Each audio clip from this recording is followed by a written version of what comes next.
చిన్న సినిమా అనుకుని నెగ్లెక్ట్ చేసిన సినిమాలు పెద్ద హిట్లు అయినాయి. ఇండస్ట్రీకి ఆక్సిజన్ అందించేది చిన్న సినిమా. దానికి పెట్టిన ఖర్చుతో పోలిస్తే 6 టైమ్స్ అదొక మిస్టిక్ జానర్లో నడిచేటువంటి సినిమా. అది లిమిటెడ్ మార్కెట్లోనే పెద్ద నెంబర్ క్రియేట్ చేయగలిగింది. మిమ్మల్ని భయపెడతాను అన్నాడు, భయపెట్టాడు. ఇంకొక పెద్ద హిట్ సినిమా మర్చిపోయాం మనం, కోర్టు సినిమా చాలా మందికి ఒక హోప్ ఇచ్చింది, లైఫ్ ఇచ్చింది కూడా. తెలుగు తెరకి 2 మంచి క్యారెక్టర్ ఆర్టిస్టులని ఇచ్చిన సంవత్సరం కూడా. అది కూడా కాస్ట్ ఇష్యూని ఇన్డెప్త్ డిస్కస్ చేసినటువంటి సినిమా. ఆ సినిమాని ఆపటం ఎవరి వల్ల కాదు అనేది ప్రూవ్ అయింది ఈ సంవత్సరం. భరద్వాజ గారు 2025 క్లోజ్ కంక్లూడింగ్ సెషన్లో ఉన్నాం మనం ఇప్పుడు. సినిమా పరిశ్రమకి అనుకోని రీతిలో ఒక బ్లాస్టులు జరిగినాయి. చిన్న సినిమా అనుకొని నెగ్లెక్ట్ చేసిన సినిమాలు పెద్ద హిట్లు అయినాయి. అవును, భారీగా. అంటే ఇక్కడ ఒక డిస్కషన్, పెద్ద సినిమా బిగ్గెస్ట్ హిట్ బిగ్ నెంబర్లో చూసిన వాటిలో కూడా ప్రొడ్యూసర్ మిగిలేది చాలా తక్కువ. అవును. కానీ చిన్న సినిమా కనుక హిట్ అయిందంటే ఎక్కువ డబ్బులు వస్తాయి. పెద్ద సినిమా కంటే ప్రాఫిట్ల కంటే ఎక్కువ డబ్బులు అంతే. ఎప్పుడైనా అది చాలా స్పష్టంగా. అంటే మనకి ఈసారి సౌత్ ఇండియన్ సినిమాని చూసుకుంటే యానిమేటెడ్ మూవీగా వచ్చింది అది. నరసింహావతార్ నరసింహ అనే పేరుతో భక్త ప్రహ్లాద్ అనే అలా యానిమేటెడ్ దీనిలో వెళ్ళారు వాళ్ళు.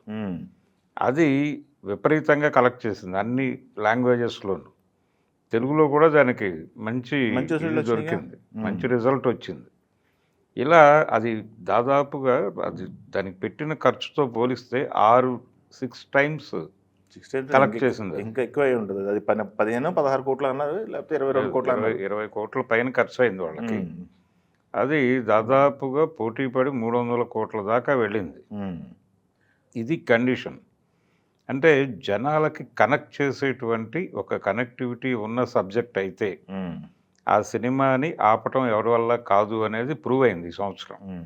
అలాగే మలయాళం నుంచి వచ్చినటువంటి కొత్తలోక అనే సినిమా, అదొకటి. కొత్తలోక అనే సినిమా అదొక మిస్టిక్ జానర్లో నడిచేటువంటి సినిమా. అంటే కథలో పాత్రలు మిస్టిక్గా ఉంటాయి కానీ కంటెంట్ ఈ సమాజానికి కనెక్ట్ అయ్యే సబ్జెక్ట్ తీసుకుని దాన్ని మిస్టిక్ క్యారెక్టర్లతో చెప్పాడు. అది జనాలకి కొత్తగా అనిపించింది. ఆ స్టైల్ అది కొత్తగా అనిపించడంతో మిస్టిక్ రియలిజం అనే ఒక పద్ధతి ఉంది ఫిల్మ్ మేకింగ్లో. ఆ తరహాలో వెళ్ళాడు. అది చాలా బాగా కనెక్ట్ అయింది అన్ని లాంగ్వేజెస్లో. అది కూడా చాలా పెద్ద నెంబర్ క్రియేట్ చేసింది.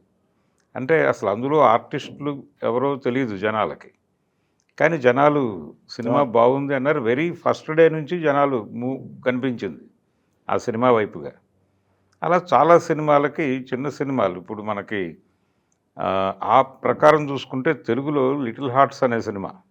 అది లిటిల్ హార్ట్స్, దానికంటే లిటిల్ హార్ట్స్ అనేది చాలా బాగా పుష్ చేశారు.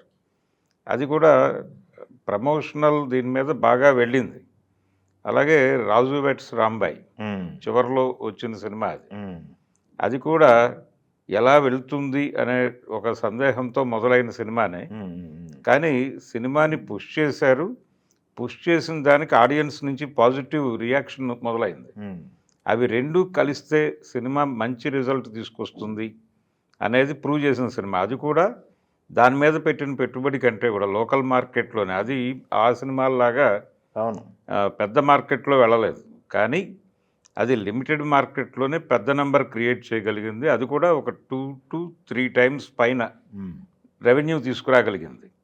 ఇలా పెద్ద సినిమాలతో పోలిస్తే చిన్న సినిమాలు పెద్ద విజయాలు సాధించటం. అసలు ఎందుకు ఇయర్ ఎండింగ్ చూసుకుంటే 2 చిన్న సినిమాలతో క్లోజ్ అవుతుంది పెద్ద. అవును, ఇప్పుడు శంబాలా అన్నారు, మూవ్ అవుతోంది. అది ఓపెనింగ్ డే కలెక్షన్ చాలా తక్కువగానే ఉంది కంపారిటివ్గా ఛాంపియన్. దానికంటే తక్కువ ఉన్నప్పటికీ నెమ్మదిగా గ్రాడ్యువల్గా జనాలు వెళ్తున్నారు. అంటే ఆ సినిమాలో ఏముంది అనేది పక్కన పెట్టేస్తే ఎంగేజ్ చేయగలిగాడు డైరెక్టర్, ఎంగేజ్ చేయగలిగాడు. తను ఏదైతే చెప్పాడో మిమ్మల్ని భయపెడతాను అన్నాడు, భయపెట్టాడు. అదొకటి. ఇంకొక హారర్ సినిమా ఒకటి వచ్చింది కదా మొన్నే, దాంతోపాటు రిలీజ్ అయింది, ఈషా. అది కూడా బాగానే కనెక్ట్ అయ్యి మూవ్ అయింది. దానికి కూడా రెవెన్యూ వస్తుంది. ఈ పద్ధతిలో అంటే కొత్త తరహా సబ్జెక్టులతో జనాల ముందుకు వెడితే రిసెప్షన్ బాగుంటుంది అనేటువంటి ఒక విషయాన్ని 2025 నమ్మించే ఒక రకంగా ఇండస్ట్రీలో యంగ్ పీపుల్కి ఒక నమ్మకాన్ని కలిగించింది. ఇంకొక పెద్ద హిట్ సినిమా మర్చిపోయాం మనం, కోర్ట్. అవును, కోర్టు సినిమా చాలామందికి ఒక హోప్ ఇచ్చింది, లైఫ్ ఇచ్చింది కూడా. శివాజీ గారికి అది కొత్త తరహాగా చూపించింది, ఆయన కొత్త తరహాగా ప్రజెంట్ చేసినటువంటి సినిమా అది. దానికి కొనసాగింపుగా మళ్ళీ ఆయన చివరిలో దండోరా సినిమా చేశాడు. దండోరాలో కూడా నటుడిగా ఆయనకి మంచి మార్కులు పడ్డాయి. ఆయన పెర్ఫార్మెన్స్ వైజ్ చాలా అద్భుతమైనటువంటి క్యారెక్టర్ ఆర్టిస్ట్ దొరికాడు తెలుగు తెరకి, చాలా బలమైనటువంటి క్యారెక్టర్ ఆర్టిస్టు అనేటువంటి ఒక హోప్ ఇచ్చాడు. అలాగే ఇంకొక సినిమాతో ఇంకొక బలమైనటువంటి క్యారెక్టర్ ఆర్టిస్ట్ దొరికాడు అనే భరోసా, ఒక మంచి వాయిస్ ఉన్నటువంటి నటుడు, స్ట్రైచర్ ఉన్నటువంటి నటుడు, ఒక అద్భుతమైనటువంటి పెద్ద తరహా పాత్రలు చేయించడానికి ఒక మంచి నటుడు దొరికాడు అనే హోప్ని ఛాంపియన్ సినిమా కూడా ఇచ్చింది. కళ్యాణ్ చక్రవర్తి గారిని పట్టుకొచ్చి, 35 years తర్వాత నందమూరి కళ్యాణ్ చక్రవర్తి గారిని పట్టుకొచ్చి ఆయన ఒక తరహా పాత్రలకి ఆయన సినిమాలో కనిపించిన విధానానికి ఆ సినిమా ప్రమోషనల్ ఇంటర్వ్యూస్లో ఆయన కనిపించిన పద్ధతికి చాలా తేడా ఉంది. అంటే నిజానికి కొంచెం ఏదో హెల్త్ పరమైన ఇష్యూస్లో ఉన్నాడు ఆ షూటింగ్ టైంలో. ఆ తర్వాత ఇప్పుడు చాలా యాక్టివ్గా ఉన్నాడు ఆయన. ఇప్పుడు యాక్టివ్గా ఉన్నాడు, సినిమాలు చేసే మూడ్లో ఉన్నాడు.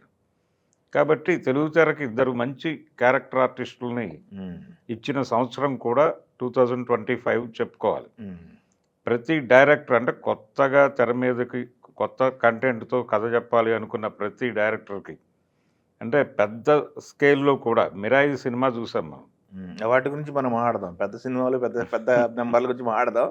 కానీ చిన్న స్కేల్లో వచ్చి పెద్ద హిట్ అయిన సినిమాల గురించి చూసుకుంటే కోర్టు సినిమా కూడా మంచి రిజల్ట్ ఇచ్చింది అది. అలా ఈ సంవత్సరం మొదటి నుంచి దాదాపు జనవరి నుంచి కూడా చిన్న సినిమాల హడావిడే ఎక్కువ కనిపించింది. ఎందుకంటే పెద్ద హీరోలు లేరు ఈ సంవత్సరం. అవును, దాదాపుగా బాలకృష్ణ గారు, పవన్ కళ్యాణ్ వీళ్ళని మినహాయిస్తే ఎన్టీఆర్ ఆ సినిమా తప్ప మిగిలినవన్నీ చిన్న సినిమాల మీదే కథ నడిచింది. ప్రభాస్ లేరు, మహేష్ బాబు గారు లేడు. ఇట్లా చూసుకుంటే స్టార్ హీరోలు మొత్తం కూడా దూరంగా ఉన్నారు. అల్లు అర్జున్ టోటల్గా చిన్న సినిమాకి వదిలిపెట్టేశారు ఈ సంవత్సరం. అలాగే ఒక మోస్టర్ కంటెంట్తో వచ్చిన సినిమాలు, అంటే ప్రాఫిటబుల్ ప్రాజెక్టులుగా నిలబడినటువంటి సినిమాలు, తండేలు ఒకటి ఒక డిఫరెంట్ కైండ్ ఆఫ్ స్టోరీతో వచ్చింది. అది జనాల్ని బాగానే కనెక్ట్ చేసుకోగలిగింది. కాకపోతే ఆ టాపిక్ ఉన్నటువంటి రెలవెన్సు ఆ ఏరియాలో కొంత మిస్ఫైర్ అయింది, కానీ టేకింగ్ పరంగా అది జనాల్ని ఆకట్టుకోగలిగింది. పాటల పరంగాను దేవిశ్రీ ప్రసాద్ మంచి మ్యూజిక్ ఇచ్చి నిలబెట్టాడు ఆ సినిమాని. అవును, అలా కొన్ని అంటే కంటెంట్ ఫ్రెష్గా ఉన్నా కానీ జనాలు సినిమాలకి వెళ్ళారు, చూశారు. అలాగే కాంతారా పాన్ ఇండియా సినిమాలు అది అసలు ఇంకొక రకమైన సినిమా. అది విపరీతంగా డబ్బులు కలెక్ట్ చేసినటువంటి సినిమా పాన్ ఇండియా లెవెల్లో. అది దాదాపుగా ఈ ప్రభాస్ వీళ్ళతో పోటీ పడి నడిచినటువంటి సినిమా. అది 1000 crore క్లబ్లోకి చేరిపోతుందేమో అనేటువంటి ఒక సీన్ క్రియేట్ చేసిన సినిమా అది కూడా మామూలుగా వచ్చిన సినిమానే. అలా ఈ సంవత్సరం కొత్త కంటెంట్ అంటే కొత్త ఆలోచనలకి, పర్టికులర్గా ఈ సంవత్సరం తెలుగు సినిమాలో కనిపించిన ఒక కొత్తతనం ఏంటంటే, కొన్ని ఇప్పటివరకు తెలుగు సినిమా మాట్లాడటానికి మొహమాట పడిపోయినటువంటి టాపిక్స్ని ఈ సంవత్సరం ధైర్యంగా మాట్లాడారు. పర్టికులర్గా క్యాస్ట్ ఇష్యూ బేస్డ్గా సినిమాలు తీయటం అనేది కనిపించింది ఈ సంవత్సరం. అదొక చర్చ పెట్టారు. ఇప్పటి వరకు తెలుగు సినిమా మీద ఈ జోలికి రారు అనేటువంటి ఒక ముద్ర ఉంది. దాన్ని దగ్గర నుంచి అన్నీ ఉన్నాయి కదండి. ఉన్నప్పటికీ కాన్షియస్గా దీని మీద చర్చ ఉండదు అనుకున్నారు. కానీ చాలా సినిమాలు 23 అనే సినిమా ఒకటి వచ్చింది, మీరే కదా, అది కూడా కాస్ట్ ఇష్యూని ఇన్డెప్త్ డిస్కస్ చేసినటువంటి సినిమా. అవును, అది ఓటీటీలో మంచి రెస్పాన్సే రాబట్టింది, ఒక చర్చని రేపింది. ఒక చర్చని రేపింది. అలా కొత్త తరహా కంటెంట్స్ వచ్చినాయి ఈ సంవత్సరం. అలాగే టేకింగ్ పరంగా కూడా కొత్త తరహాగా వెళ్ళారు. ప్రజెంటేషన్ బాగుంది. ప్రతి డైరెక్టరు తను చెప్పదలుచుకున్న కథని ఎలా ప్రజెంట్ చేయాలనుకున్నాడో అలా ప్రజెంట్ చేసేటువంటి అవకాశం దొరికింది. దీనికి ప్రధానమైన కారణం ఒక రకంగా ఈ ఓటీటీ ప్లాట్ఫామ్స్ నుంచి అందినటువంటి సహకారం కూడా. పర్టికులర్గా ఈటీవీ విన్ వాళ్ళ వ్యూహం వర్కౌట్ అయింది ఈసారి. ఈ సంవత్సరం చివరిలో వచ్చినటువంటి సినిమాలను వాళ్ళు పుష్ చేసి ప్రమోట్ చేసిన పద్ధతి బాగుంది. ఇంకా ఉన్నాయి చిన్న సినిమాలు. యాక్చువల్గా మనం కోర్టు నుంచి మాట్లాడుకుంటున్నాం, కానీ కోర్టుకు ముందు కూడా కొన్ని సినిమాలు లో ప్రొఫైల్లో వచ్చి మంచి విజయాలు సాధించిన సినిమాలు కూడా ఉన్నాయి. డెఫినెట్గా మంచి రెవెన్యూస్ వచ్చినాయి. అంటే చిన్న సినిమాలు హిట్ అయితేనే పెద్ద రెవెన్యూ వస్తుంది ఎప్పుడైనా. కానీ అంటే బయ్యర్ రిస్క్ కూడా చాలా తక్కువ ఉంటుంది ఆ ఏరియాలో. జస్ట్ అలా నిలబడతారు అంతే సపోర్ట్గా. లాభాలు వస్తే మాత్రం వాళ్ళకి బిగ్ షేర్ పెడుతుంది. అందుకని చిన్న సినిమాల మీదే నడవాలి సినిమా ఎప్పుడైనా. ఇండస్ట్రీకి ఆక్సిజన్ అందించేది చిన్న సినిమానే. ఆ ఏరియాలో స్ట్రాంగ్గా ఉండగలిగితే ఇండస్ట్రీ ఎక్కువ కాలం సస్టైన్ అవుతుంది. అలాగే చాలామంది ఆర్టిస్టులకు పని దొరుకుతుంది. పెద్ద సినిమాలు మాత్రమే అంటే పని దొరకదు. వీళ్ళు ఇండస్ట్రీని ఒక రకంగా అన్ని ట్రేడ్స్ వాళ్ళని, 24 క్రాఫ్ట్స్ వాళ్ళని, 25 అంటున్నారు కదా, ఈ 25 క్రాఫ్ట్స్ వాళ్ళని ఎంగేజ్ చేయగలిగేది చిన్న సినిమా. అందుకని చిన్న సినిమాకి పెద్ద హోప్గా నిలబడినందుకు 2025 సంవత్సరాన్ని నిజంగానే అభినందించి తీరాలి. ఇండస్ట్రీ మొత్తం ఇండస్ట్రీకి ఒక కొత్త దిశని చూపించినటువంటి సంవత్సరం ఇది. కొత్త తరహా కంటెంట్లు, అలాగే కొత్త తరహా చర్చలు, రకరకాల చర్చలు రేపింది ఈ సంవత్సరం. డిస్కషన్ వాయిస్గా తెలుగు సినిమా మొదటి నుంచి ఈసారి అదొక టాపిక్ ఉంది నిజానికి. వివాదాలు అని అంటున్నాం, కానీ వివాదాలు మాత్రమే కాదు. కార్మికుల సమ్మె, దానికి ముందు థియేటర్కల్ సింగిల్ స్క్రీన్ సమ్మె అనటము, దాని మీద ఓ చర్చ. అలాగే పైరసీ మీద విపరీతమైన డిస్కషన్ జరిగింది ఈ సంవత్సరం. ఏది ఐబొమ్మ రవి అరెస్టు మాత్రమే కాదు, అంతకు ముందు కూడా. అంటే కంటెంట్ ఎక్కడి నుంచి వెళ్ళిపోతుంది అనే దాని మీద కూడా విస్తృతమైన చర్చ జరిగింది. సినిమాని కాపాడుకోవడానికి ఏ ఏరియాల్లో పని చేయాలి అనే దాని మీద చాలా విస్తృతమైనటువంటి చర్చ జరిగినటువంటి సంవత్సరం కూడా ఇదే. కంపారిటివ్గా సినిమాని బతికించుకోవటం ఎలా అనేది ఇండస్ట్రీకి సంబంధించి, లేదు ఇండస్ట్రీతో రిలేట్ అయినటువంటి వాళ్ళు విపరీతంగా మేధోమథనం జరిపారు. అది ఒక కలిసి వచ్చినటువంటి సందర్భం. అదే సందర్భంలో తెలుగు తెర నుంచి కొత్త ఆర్టిస్టులు, కొత్త కథలు, కొత్త తరహా కంటెంట్లు, కొత్త తరహా టేకింగ్లు. అలాగే మనం ఇంకొక చిన్న సినిమా గురించి మాట్లాడుకోవాలి ఇక్కడ. చాలా తక్కువ, దాదాపు 5 కోట్లు లోపు ఖర్చు పెట్టి తీసిన సినిమా. అది కూడా విపరీతంగా డబ్బులు తెచ్చిన సినిమా. కన్నడ నుంచి వచ్చింది, సో ఫ్రమ్ సో అని.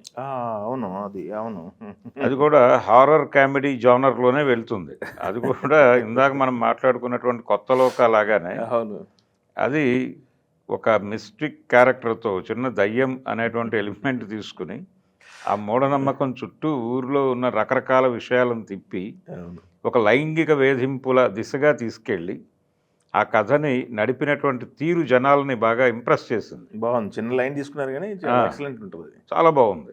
అది చాలా ఎంగేజింగ్గా ఉంది. ఇవన్నీ కొత్త అనుభవాలను ఇచ్చినాయి జనాలకు కూడా.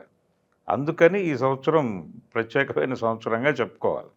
తర్వాత ఒక మోస్తరు హీరోలుగా మనకి తెలుగు తెర మీద నిలబడినటువంటి హీరోలు కొంతమంది లాస్ట్ ఇయర్ పెద్దగా కలిసి రాకపోయినా కానీ ఈ సంవత్సరం వాళ్ళు కూడా కొత్త తరహా టేకింగ్తోనూ కొత్త తరహా కథనాలతోనూ వచ్చారు. అలా వచ్చి కిరణ్ అబ్బవరం, కిరణ్ అబ్బవరం లాస్ట్ ఇయర్ కాబడిందిలే కానీ ఈ సంవత్సరం కూడా మంచి హిట్ పడింది, మంచి సక్సెస్ వచ్చింది. అంటే ప్రజెంటేషన్ కొత్తగా ఉంటే సినిమాకి అది మాత్రమే సినిమాని నిలబెడుతుంది అని నమ్మి చేసిన సినిమా అది కేరామ్. కొంత వివాదాన్ని రేపింది అది.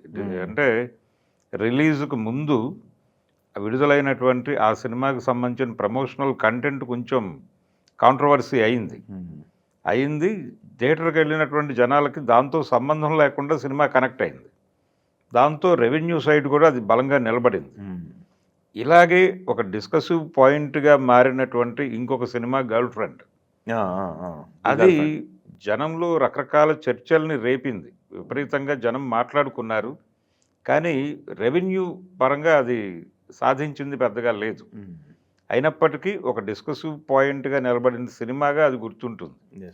అంటే తెలుగు డైరెక్టర్లు, తెలుగు ఫిలిం మేకర్స్లో కూడా మార్పు వచ్చింది. అంటే ఇది చివరి వరకు కనిపించింది మనకు, డిసెంబర్ వరకు. ఈవెన్ ఈ ఈ నెల రిలీజ్ అయిన డిసెంబర్లో రిలీజ్ అయినటువంటి చిన్న సినిమాల్లో కూడా ప్రతి సినిమాకి మేకర్స్లో కూడా మార్పు కనిపించింది. మేకర్స్ కూడా చాలా కాన్షియస్గా సబ్జెక్టు మీద కొంత వాళ్ళు శ్రద్ధ పెట్టి సినిమాలు తీసినట్టుగా కనిపించింది మనకి. ప్రతి సినిమా శంబాలా కావచ్చు, అంటే వాళ్ళు శ్రద్ధ పెట్టారు ప్రాజెక్ట్ మీద, ప్రొడ్యూసర్లు కూడా.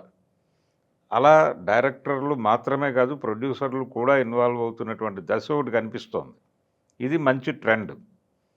అందుకని 2025 అన్ని వైపుల నుంచి కొత్తదనం కోరుకున్నటువంటి సంవత్సరం. ఇది మంచి లీడ్ ఇచ్చింది నిజానికి 2026కి. ఇది ఒక అద్భుతమైన లీడు. దీన్ని ఎలా కొనసాగిస్తుంది 26 అనేది చూడాలి. Okay, thank you.